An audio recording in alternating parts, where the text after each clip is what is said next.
conversation. So Reddit users are sharing random acts of kindness that have stuck with them for their entire lives. For instance, someone had their groceries paid for by a stranger after their card was declined. So is there an act of kindness that has happened to you that you really stays with you?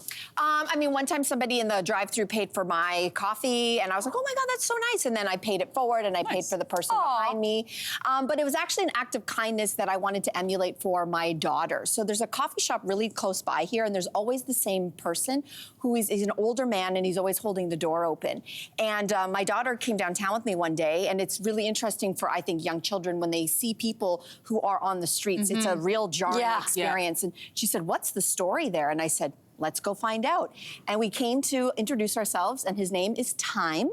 And I don't know if that's his real name, but that's what he went by. And I said, would you like to join us for lunch? So we actually brought him inside. It was a little coffee shop, and we had lunch, and we asked him his story. And Marqueza was enthralled. He was such a lovely man. He had lost his job several years ago, could not get on his feet, and he's now sleeping on the streets of Toronto. And he's just trying to earn enough money to get a roof over his head, at least for a couple of nights.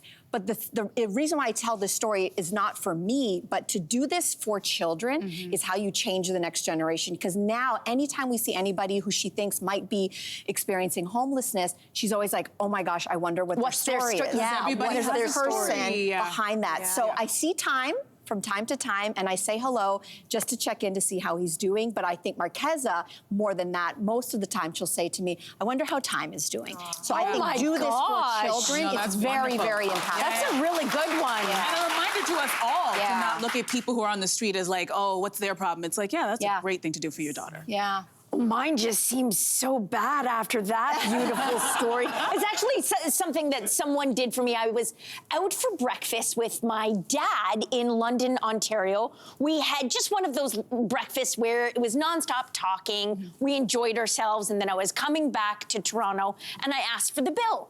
And the server just said, oh, it's been taken care of. And I believe the person just said, wanted to say thank you, and that was it.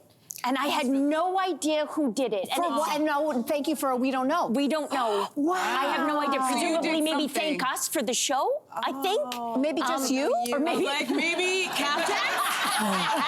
Maybe? Maybe just me. Yeah. But it stayed with me. If that person is watching, thank you. You made me look like a real hotshot in front of my old man, too. It was just a really touching moment. Oh my God, you inspired me. I'm going to do that. Is it? I'm going to do it. It's such a nice thing, like the anonymity of it. Yes. That's right. Not the doing it and being like, this is what I did. Oh my for God. you. Yeah, exactly. Yeah, I paid for that. It was so beautiful. My act of kindness, I'm shouting out the entire city of Saskatoon, Saskatchewan.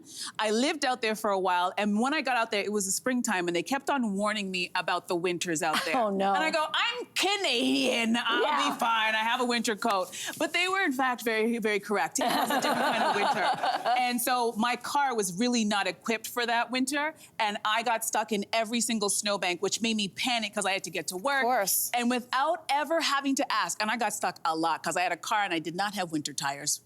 Oh. I know. Without having to ask, every single time I got stuck, somebody walking along the street would just stop and help me out. One guy even got in my car and helped drive my car out of the snowbank, and it happened to me so many times, and no one looked for a thank you, no one said anything, they were just like, don't worry, this happens all the time, and it helped me. So shout out to Saskatoon. Beautiful. That's a good one. That's a good one. This is important, especially on a day-to-day, which can feel heavy, is to be looking out for these types of stories. And we were talking about social media earlier, which I often say, like, is very destructive and has a lot of, like, terribly divisive and horrible things on it. But there are some bright lights. There are people doing random acts of kindness. So there's somebody who, if you aren't following already, you should be. His name is Hamada Shakura. He's was previously a food blogger in Gaza, and now he spends his days feeding children. And these videos are these are displaced children from the war, and he feeds them everything from, like, sort of, you know, like classic dishes from, and then all these, like, he'll do sometimes candy apples, and the joy that he spreads is just so important. He hardly says a word, but it is honestly, it'll bring a smile to your face and a tear to your eye. That's lovely. That's beautiful. More of that. That feels good. That feels really good. Yeah. Hey, you, come a bit closer. We've got so many more must-see interviews, spicy debates, lifestyle tips, and pop culture moments. So subscribe to our channel by tapping the logo below and don't miss out.